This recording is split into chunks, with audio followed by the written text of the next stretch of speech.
Era heredero de una fortuna, pero su madre sujetaba los cordones de la bolsa. Creo que no compraba ni comestibles, sin contar con la firma de mamá. Steve Benson quería triunfar a lo grande por su cuenta. Creía que lo único que podría hacerle feliz sería ser millonario al cumplir los 30. Solo una persona se interponía en su camino. Pensaba golpear sobre el hierro caliente y quería ser él quien heredase toda la fortuna. Una sórdida historia de riqueza, engaño y una familia dividida por el dinero. Esta noche en Poder, Privilegio y Justicia.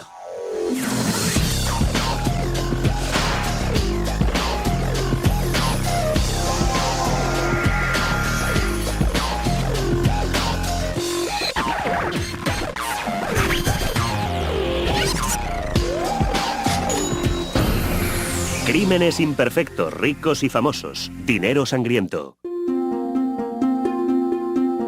En 1985, Naples, Florida, una exclusiva población turística en la costa occidental del estado, alardeaba de contar con el mayor índice de millonarios per cápita de América.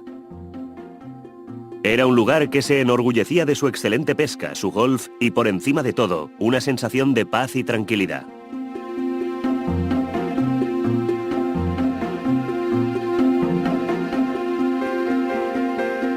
A las 9:18 de la mañana del 9 de julio, la acaudalada heredera del tabaco Margaret Benson se disponía a salir en coche con sus 3 hijos. Su casa estaba situada en Quail Creek, una exclusiva comunidad vallada construida en torno a 2 campos de golf.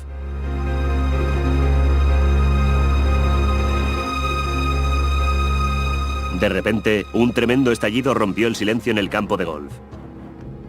Una nube de humo negro se elevó desde la calzada de acceso a la casa de los Benson. El Chevrolet Suburban de los Benson estaba envuelto en llamas. A los pocos instantes se produjo una segunda explosión en el vehículo. Sanitarios e inspectores de policía acudieron a la zona y quedaron atónitos ante la escena. Cuando contemplamos el vehículo, lo primero que pensamos fue, o esto es un asesinato, o esta gente tiene un fantástico caso contra la General Motors.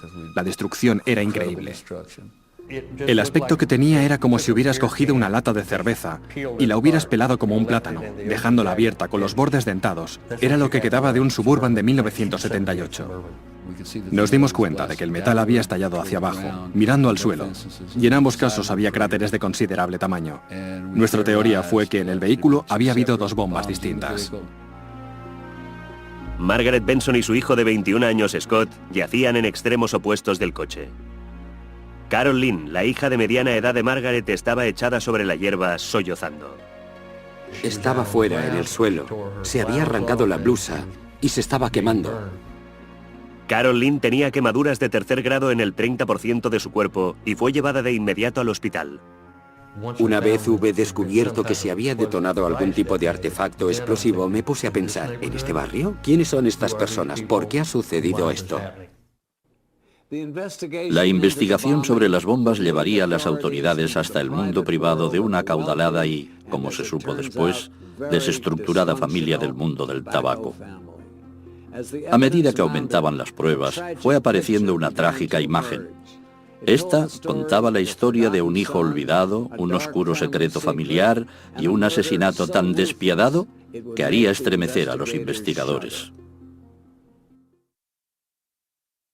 Mientras los artificieros examinaban los residuos en el jardín delantero, los inspectores entraron en la casa.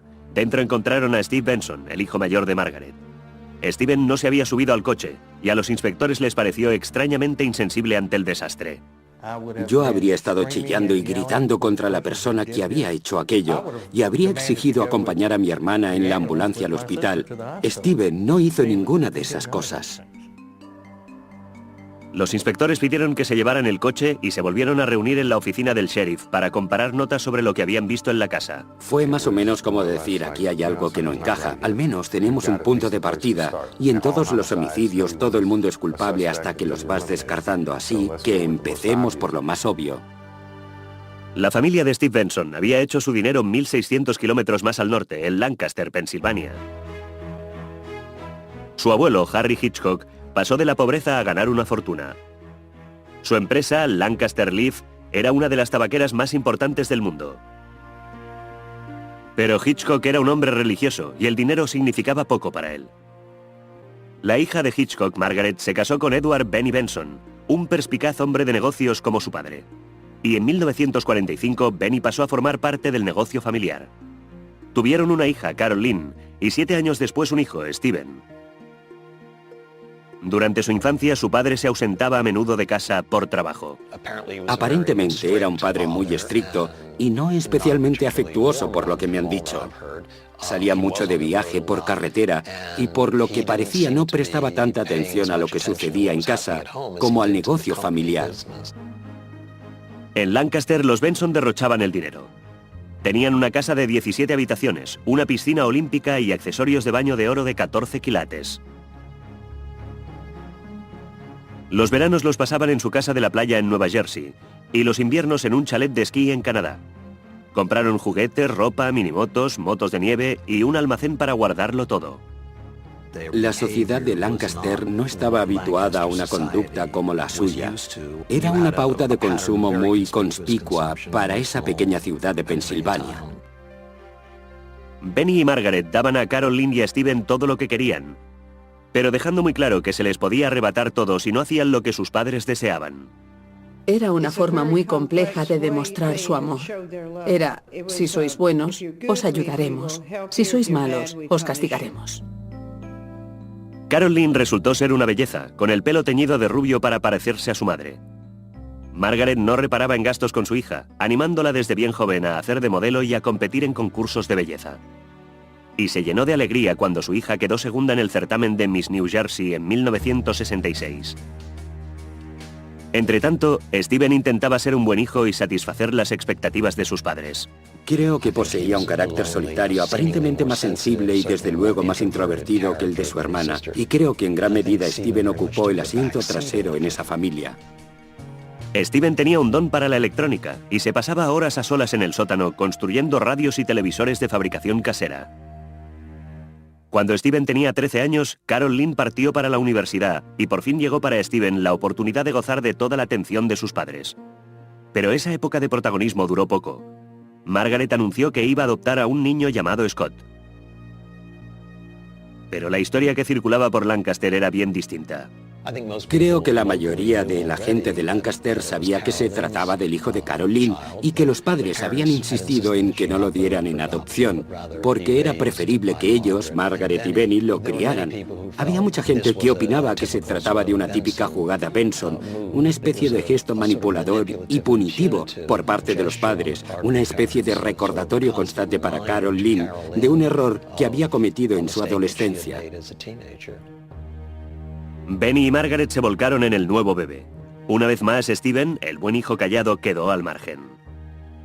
Cuando creció, Steven tomó la determinación de demostrar a sus padres que él también podía triunfar en los negocios, pero no tenía ni la habilidad de su abuelo ni la iniciativa de su padre. Steven parecía no hacer nada a derechas, el pobrecillo. Una vez, él y su padre fueron a cazar pavos. Steven abatió a un ave y corrió junto a su padre, rebosante de emoción por su trofeo. Su padre le miró y frunció el ceño. Steven se había cargado a un pavo real. Steven se matriculó en empresariales en la universidad, pero lo dejó 3 veces. Pidió a sus padres varios miles de dólares prestados para montar un negocio de jardinería, pero se fue a pique. Se metió en un negocio tras otro y ellos todas las veces le apoyaron y le libraron de las deudas. La cuestión es que no era un triunfador. Empezaba alguna cosa, pero no la terminaba. Benny estaba muy decepcionado con Steven. Creía que le faltaban agallas. Cuando Steven se casó a la edad de 21 años, sus padres compraron a los recién casados una casa frente a la suya. La casa y todo lo demás iba a nombre de los padres de Steven. A su esposa le molestaba el modo que tenían sus padres de controlarle. Y después de 6 años se divorciaron. Entretanto, Scott, el hermano adoptivo de Steven, iba creciendo y convirtiéndose en todo lo que Steven no era. Scott era guapo y extrovertido, ingenioso y atlético. Incluso empezaba a prometer como jugador de tenis. En 1980, Benny y Margaret decidieron retirarse en la exclusiva Naples, en Florida. Steven había vuelto a casarse y Benny le había dado un empleo de bajo nivel con la esperanza de que algún día cogiera el relevo del imperio Lancaster Leaf. Pero Steven aún soñaba con crear un imperio propio. A Benny le habría encantado que Steven le hubiera dicho: oye, papá, voy a ayudarte en este negocio y voy a trabajar a tu manera. Pero él no podía hacer eso. Sencillamente no podía. Hasta que fue demasiado tarde. En 1980 a Benny Benson se le diagnosticó un cáncer de pulmón. Benny había sido siempre quien había controlado la fortuna familiar, repartiendo dinero entre Margaret y sus hijos. Cuando Benny vivía, él lo gestionaba todo. Normalmente ella ni siquiera llevaba bolso.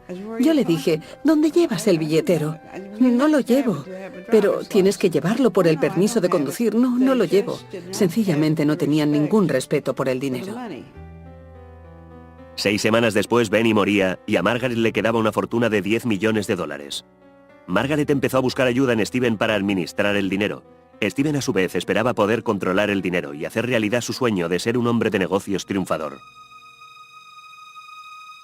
Pero a Steven le esperaba otra decepción. Margaret no tenía intención alguna de ceder el control de su dinero o de su hijo. Steven se había pasado la vida bajo el yugo de su madre y habría hecho lo que fuera para librarse de él. La heredera del tabaco Margaret Benson y su hijo Scott murieron cuando su coche explotó en el camino de acceso a su lujoso hogar en Naples, Florida. La hija de Margaret, Carol Lynn, se aferraba a la vida y fue llevada rápidamente a un hospital para quemados en Boston.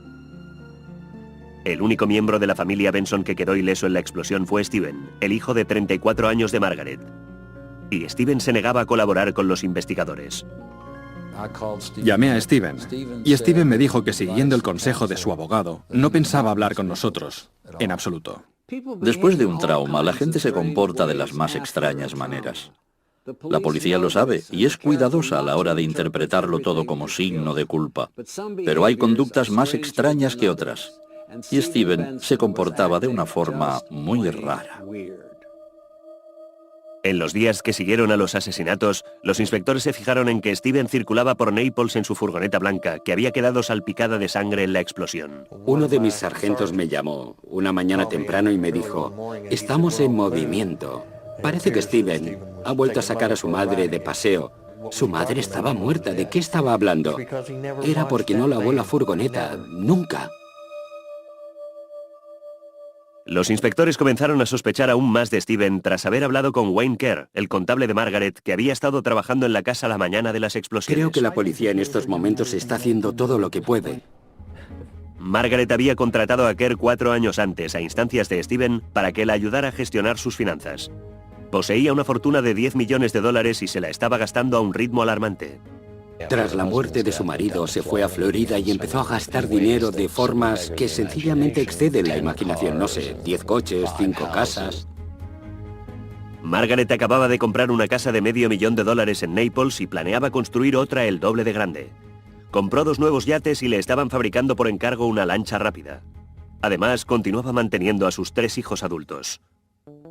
La hija de Margaret, Carol Lynn, tenía 37 años y estaba divorciada con 2 hijos. Carol Lynn quería ser productora en Hollywood. Margaret le pagaba la escuela de cine y le había comprado un apartamento. Scott soñaba con ser uno de los mejores tenistas del mundo, y Margaret le apoyaba con la suma de $7,000 al mes. Cada miembro de la familia quería dar la impresión de ser una persona con un propósito, una persona productiva. Habría sido más sensato que alguien se hubiera buscado un empleo, aunque hubiera sido cocinar hamburguesas o lo que fuera. Sin embargo, eso fue algo que nadie se decidió nunca hacer. No obstante, era Steven el que vaciaba más que ninguno las cuentas de su madre. Se había trasladado con su segunda esposa y sus 3 hijos de Lancaster a Florida. Creía que Naples quizás sería el lugar en el que por fin haría fortuna. La última aventura de Steven en el mundo de los negocios fue una empresa de seguridad llamada Meridian, que instalaba sistemas de alarma en las casas de los ricos de Naples. Margaret proporcionaba todo el dinero inicial y pagaba el sueldo de Steven. Steven imaginaba Meridian como el comienzo de un imperio empresarial, aunque sus oficinas consistían en poco más que una caravana. Había 10 o 12 empresas distintas que tenían Meridian en el título. Seguridad Meridian, Meridian esto, Meridian lo otro. Hablamos de abrir un puesto de limonadas en tu jardín con la esperanza de que crezca hasta convertirse en una corporación de bebidas. Steven no tenía el empuje, la iniciativa. Se empieza desde abajo y se sube. Y al parecer Steven siempre quiso empezar por lo más alto, y desde ahí solo se puede caer. Hasta que a principios de 1985, mientras preparaba su declaración de renta, el contable de Margaret, Wayne Kerr, dijo a esta que había gastado $1,5 millones en un año. A ese ritmo, en 7 años se habría arruinado. A Margaret le entró el pánico.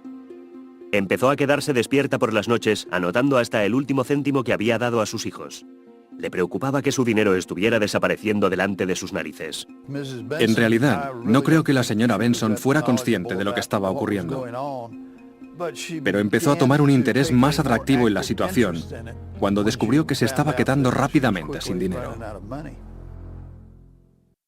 A Margaret también le preocupaba su hijo adoptivo, Scott.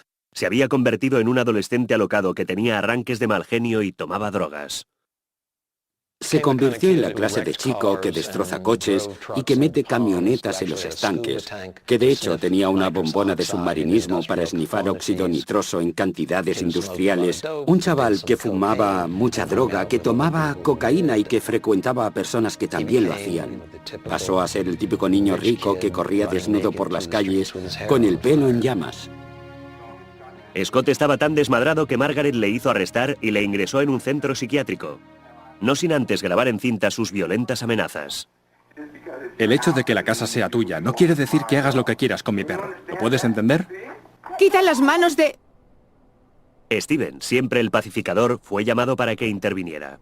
Era, comparado con las demás personas, el razonable. Era la persona que tranquilizaba a Scott, de quien su madre dependía para obtener consejo, lo cual no significa que Steve no se aprovechara de ella. Steven recibía un cheque tras otro de su madre para su empresa Meridian Security. Pero lo que él no le contaba era que la mayor parte del dinero iba a parar a una nueva empresa que había creado en Fort Myers, a 50 kilómetros de allí. Se llamaba Meridian Marketing e iba a ser enteramente suya. Pero a principios de 1985, el contable de Margaret, Wayne Kerr, descubrió la empresa secreta de Steven. Cuando Margaret preguntó a Steven sobre Meridian Marketing, este negó su existencia. Margaret le creyó y se olvidó del asunto. Estaba ocupada preparando un viaje a Europa con Scott. Pero antes de salir hacia Europa, llamó a Steven. Meridian tenía dificultades económicas y no iba a poder pagar la nómina. Necesitaba que Margaret firmara 2 cheques a nombre de Meridian. Y quería que dejara los importes en blanco. Su madre firmó los cheques. La forma en que llevaban sus asuntos queda ilustrada en el hecho de que ella supuestamente se enfada con él por gastar mucho dinero, pero después, cuando se marcha a Europa, le deja 2 cheques en blanco. Steve llevaba toda su vida de adulto haciendo esto. Steven extendió los cheques por $10,000 y $50,000 respectivamente y los depositó en la cuenta de Meridian. Después extendió otro cheque como anticipo para una nueva casa para él en Fort Myers. Margaret supo lo de la casa a través de Wayne Kerr mientras estaba en Europa. A Margaret le dio un ataque con eso. Yo le dije, pero Margaret, tendrá que pagarla él. Y ella contestó, ¿y cómo va a pagarla? Margaret acortó su viaje y organizó un encuentro con Wayne Kerr en Naples. Y Wayne Kerr se puso en contacto con ellos para explicarles por qué había sido convocado en Naples. Estábamos convencidos de que Steven tenía un móvil.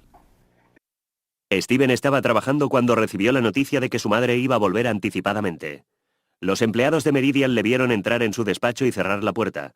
Dicen que oyeron los ruidos que emitía Steven hiperventilando. Steven se había pasado su vida entera siendo el buen hijo, el que intentaba complacer a sus padres, el Benson que nunca se metía en líos. Pero Steven estaba ahora en un buen lío e iba a hacer lo que fuera por salir de él. El lunes 8 de julio de 1985, Wayne Kerr y Margaret fueron a las oficinas de Meridian a preguntarle a Steven de dónde había sacado el dinero para comprar la casa. Steven dijo a su madre que se había vendido el coche, un Datsun 280 ZX. Margaret condujo hasta Fort Myers con Wayne Kerr para ver con sus propios ojos la nueva casa de Steven. Cuando su madre llegó allí y vio el Datsun 280 ZX, se dio cuenta de que Steven continuaba sin decirle la verdad. Se enfadó mucho y empezó a pensar en modificar drásticamente el panorama económico de Steven. Margaret estaba ya harta. Dijo Steven que Wayne Kerr iba a volver a su despacho al día siguiente para revisar los libros de la empresa. A Steven no pareció importarle. Durante toda su vida, su madre le había dado dinero y su madre se lo había quitado. Jamás tuvo una casa propia, jamás tuvo un coche propio, nunca. Creo que no compraba ni comestibles sin contar con la firma de mamá. Y de repente, ya estamos otra vez. Ella vuelve a hacerle lo mismo. Y creo que muy posiblemente Steven dijo, sencillamente, se acabó, basta. La explosión que mató a la millonaria Margaret Benson y a su hijo Scott había dejado escombros por todo su elegante barrio de Florida. La explosión fue tan tremenda que los inspectores tuvieron que recoger de las puertas mosquiteras los pedazos del Suburban que llegaron hasta las 3 mansiones de distancia. Intentar recomponer la bomba fue una ingente tarea, pero era su mejor opción si querían atrapar al asesino. Tras varios días de recoger la metralla del Suburban, los investigadores obtuvieron lo que andaban buscando. Milagrosamente, consiguieron encontrar suficientes pedazos de tubo para juntarlos, casi como en un rompecabezas, y determinar que el artefacto medía 30 centímetros y medio de longitud y 10 de diámetro. Tenían las características de 2 bombas de tubo, con un peso total aproximado de 12 kilos. También encontraron entre los escombros fragmentos de circuitos impresos y de baterías, lo que les proporcionó una idea de cómo las bombas pudieron haber sido detonadas. Se nos dijo que no estaban conectadas, sino que fue algún tipo de dispositivo el que las hizo estallar. En el servicio religioso en memoria de Margaret y Scott Benson, los inspectores tendrían su gran oportunidad. Steven dejó escapar algo. Dijo a uno de los presentes que cuando era pequeño allá en Lancaster había fabricado explosivos por hobby. Si Steven Benson tenía algo que esconder, lo estaba haciendo muy mal. La policía sospechaba ya, y ahora, con la noticia de que Steven era aficionado a los explosivos, bueno. Estábamos ante un tipo que sabía de electrónica y un tipo que además construía bombas de tubo con sus colegas en el instituto. Empezamos a obtener más y más información que tendía a señalar directamente a Steven Wayne Benson, y cada vez que nuestra investigación nos alejaba, después nos volvía a acercar.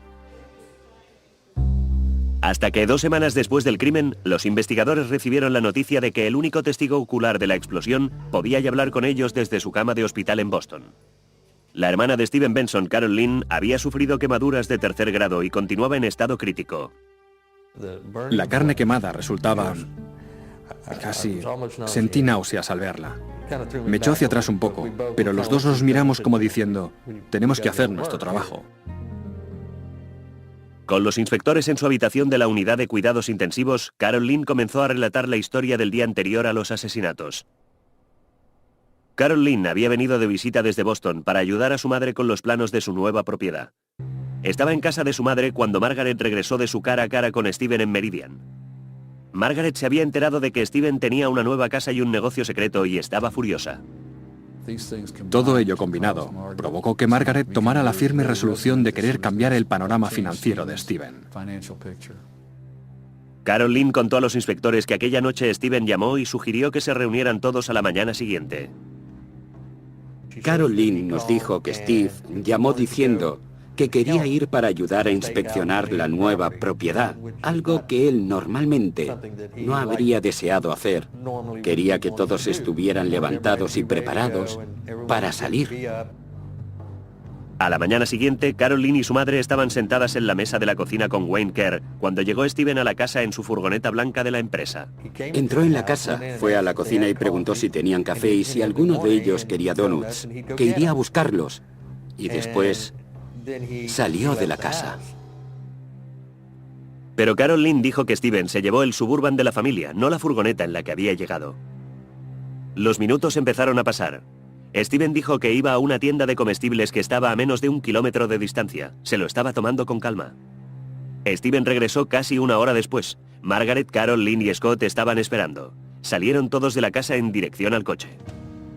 Steven les hizo subir a todos al vehículo. La madre ocupó el asiento del acompañante. Scott condujo. Era Steven el que conducía normalmente, puesto que era el mayor. Carol Lynn justo detrás, encima de la bomba. Cuando Carol Lynn se subía al coche, Steven rodeó el coche por detrás, entregó las llaves a Scott y dijo que se había olvidado algo dentro de la casa.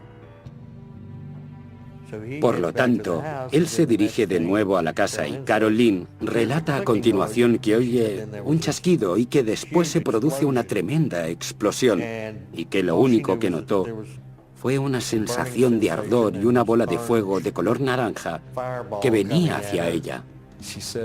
Dijo que no sabía cómo, pero había conseguido salir del vehículo y estaba rodando por el suelo, intentando sofocar el fuego, y que levantó la vista y vio a Steven de pie, delante del todoterreno. Ella le miró y él la miró a ella, y Carol Lynn nos dijo que Steven volvió a entrar corriendo en la casa. Después estalló una segunda bomba, y Carol Lynn perdió totalmente el conocimiento, ya no recordaba nada más.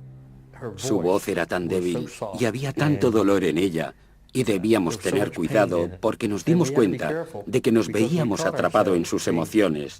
Es un trauma enorme para cualquier persona y con la angustia mental que experimentaba, ella no deseaba que fuera su hermano. Los inspectores sabían que los recuerdos de Carol Lynn sobre aquella mañana podían cimentar el caso contra Steven Benson. También sabían que ella mentía con respecto a su hermano Scott y que eso podía destruir su credibilidad si no se sinceraba.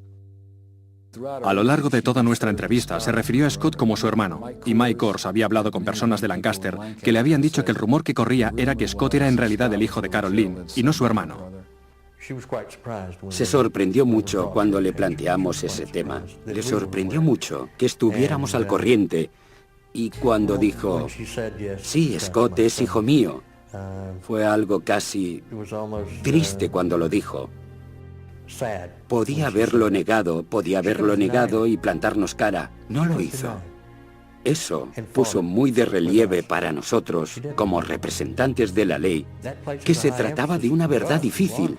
Si ella podía mirarnos y decir, sí, su afirmación no hacía más que confirmar que con todo lo demás que nos había estado diciendo nos estaba ofreciendo la verdad.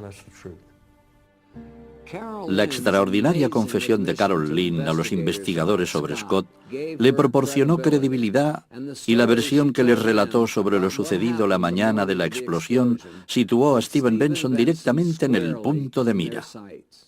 Pero la policía no contaba con lo difícil que iba a resultar detenerle.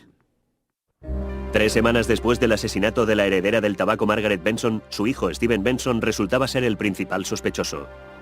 Los investigadores habían reconstruido 2 bombas de tubo a partir de los escombros de la calzada de acceso. Su siguiente objetivo era igualmente difícil. Tenían que hallar un modo de vincular las partes de la bomba con Steven. Los investigadores imaginaban que tendrían que hablar con los empleados de todas las tiendas de Florida que hubieran vendido un tipo concreto de tubo. Parecía una tarea imposible, pero al final resultó que no tuvieron que buscar muy lejos. Fuimos a Suministros Hughes, donde al final encontramos algo, y anoté que habían vendido un tubo de 30 centímetros y medio y un diámetro de 10 centímetros. Suministros Hughes estaba situado a la vuelta de la esquina del despacho de Steven. Un empleado recordaba haber vendido el viernes 5 de julio, 4 días antes de los asesinatos, 4 tapas de metal galvanizado a un hombre con gorra de béisbol y gafas. Interrogamos a un par de empleados de la empresa Meridian Security y nunca habían visto a Steve llevando una gorra, jamás. Pero el jueves o el viernes, no lograban recordar cuándo, Steven andaba buscando una gorra de béisbol.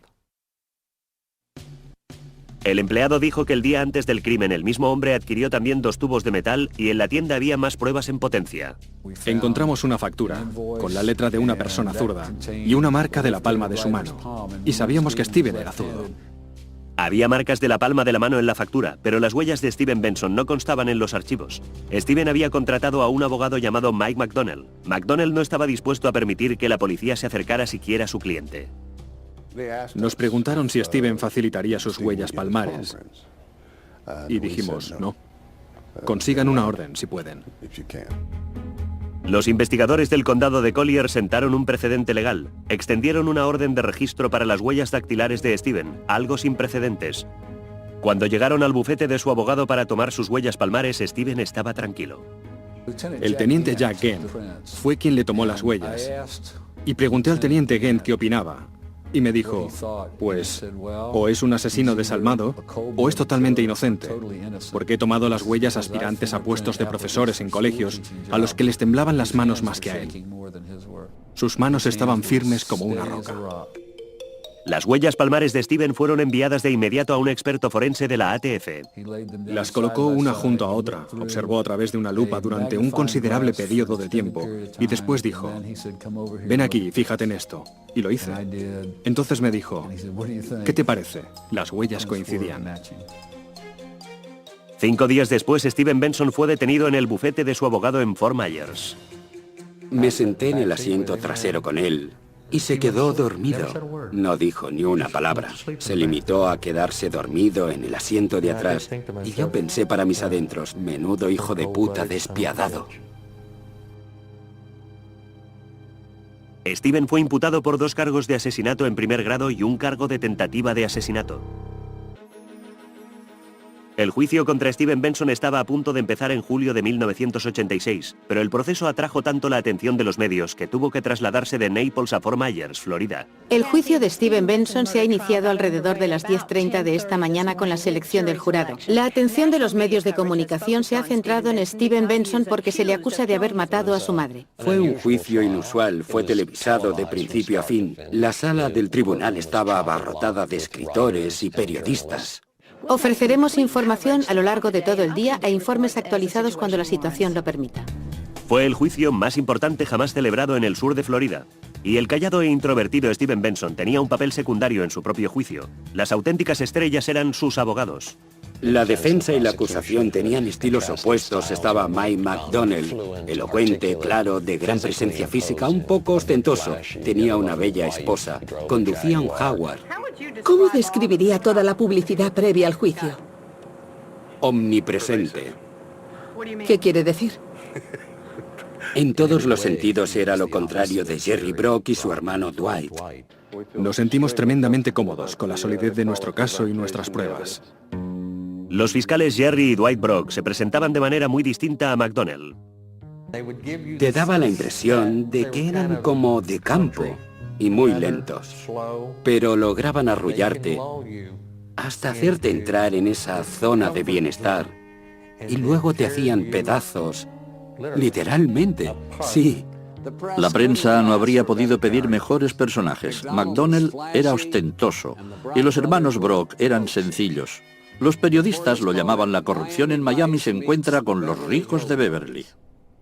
A medida que el juicio se aproximaba, los hermanos Brock iban acumulando carritos de supermercado llenos de pruebas contra Steven. Pero Mike McDonnell esperaba distraer al jurado con sensacionalistas historias sobre el hermano menor de Steven, Scott. Había gran cantidad de información y pruebas que apuntaban a que estaba muy metido en la droga y quizá en el tráfico de drogas. En Florida, esta clase de ejecución de personas se corresponde con los que tienen diferencias con sus socios en el mercado de la droga. McDonnell solicitó la comparecencia del psiquiatra de Scott para que testificara, pero un año antes había sido acusado de acoso sexual. McDonnell también contrató a una experta en selección de jurados, pero resultó que había sido arrestada 3 años antes por pagar para que mataran a su novio. La defensa de Steven iba a ser un buen espectáculo. En medio de todo el revuelo previo al juicio, Steven Benson continuaba callado. Steve Benson se limitaba a estar allí sentado. Era un agujero negro. Era algo en torno a lo cual giraba todo lo demás. La única superviviente de la explosión había salido del hospital y estaba dispuesta a testificar.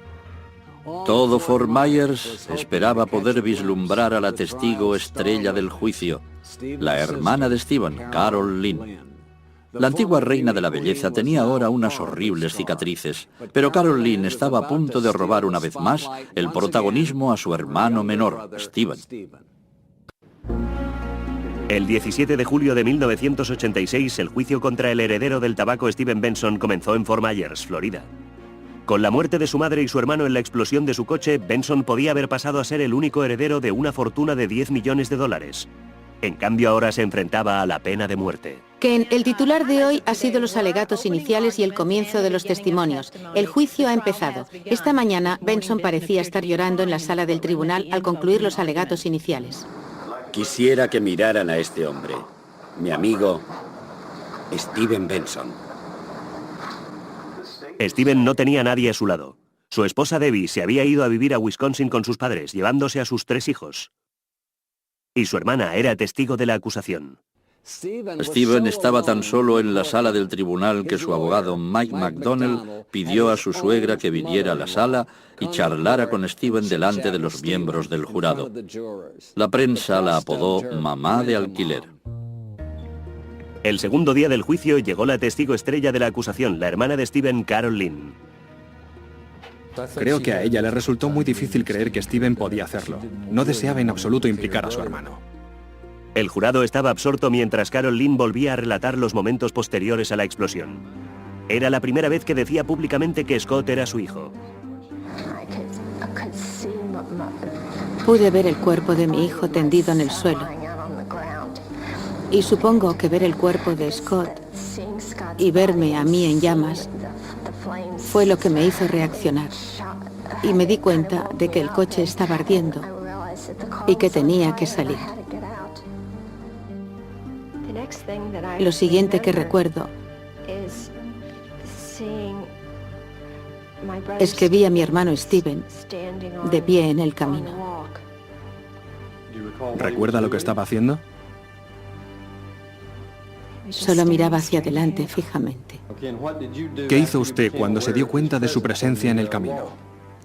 No podía entender por qué no se acercaba a ayudarme.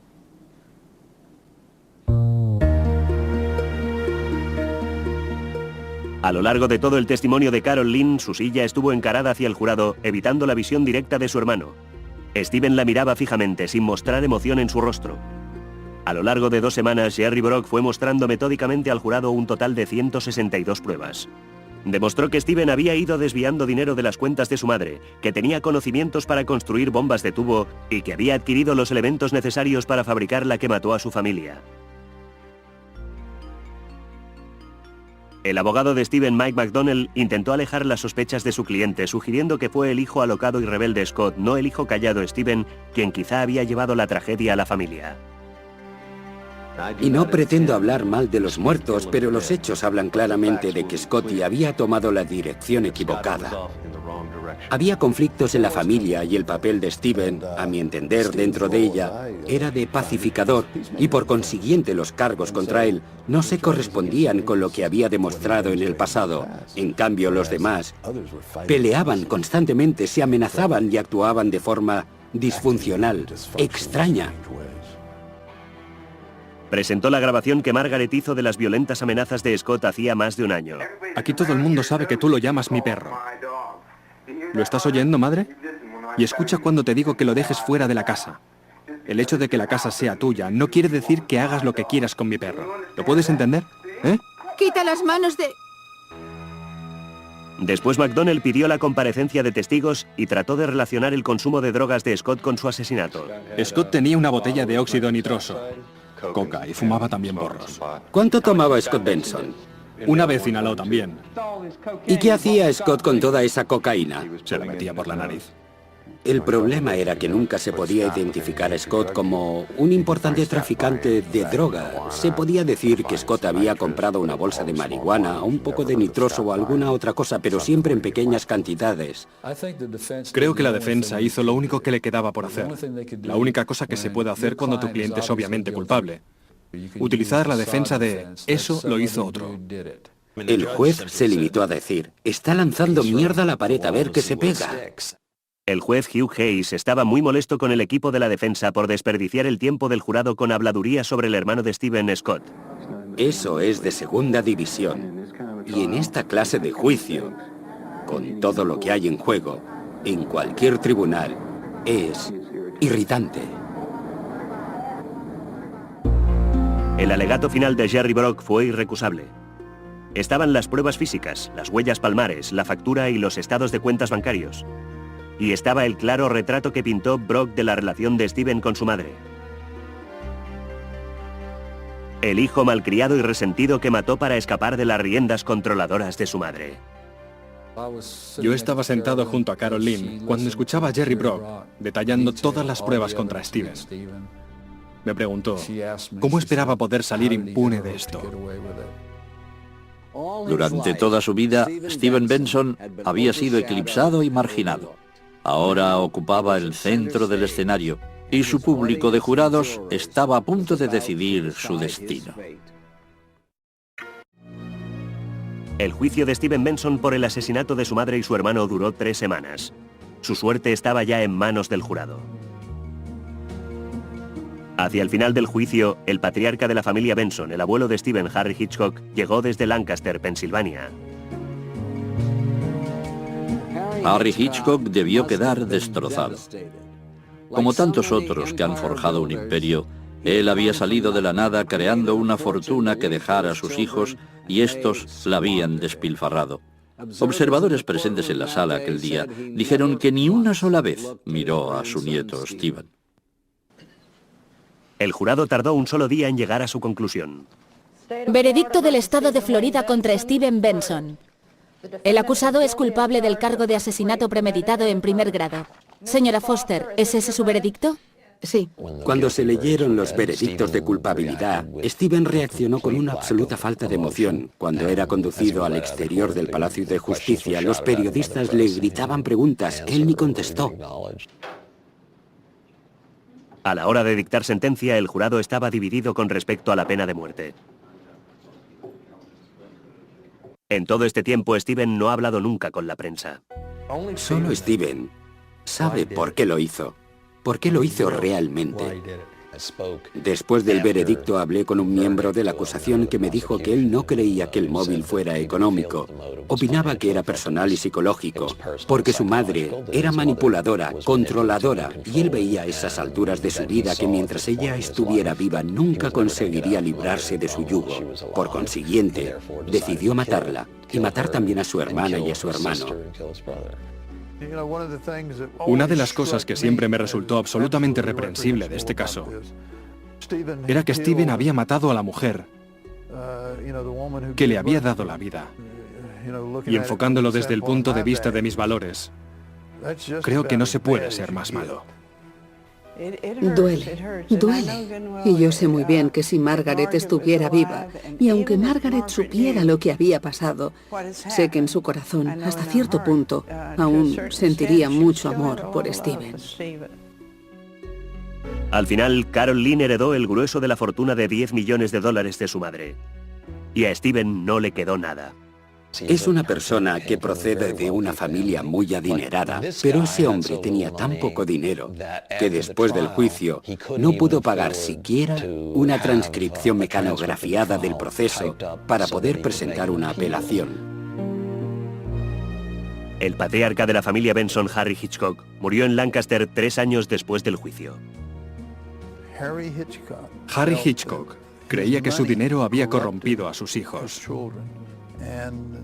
y sentía grandes remordimientos por ello. Y creo que al final tomó la decisión de que cuando muriera, su dinero se entregara a varias organizaciones benéficas y solo una cantidad limitada se entregara a la familia.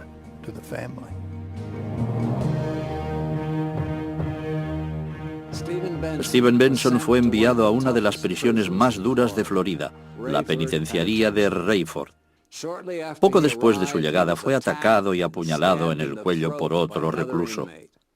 Steven sobrevivió, pero recibió el mensaje: los chicos que matan a sus madres no están muy bien considerados entre rejas.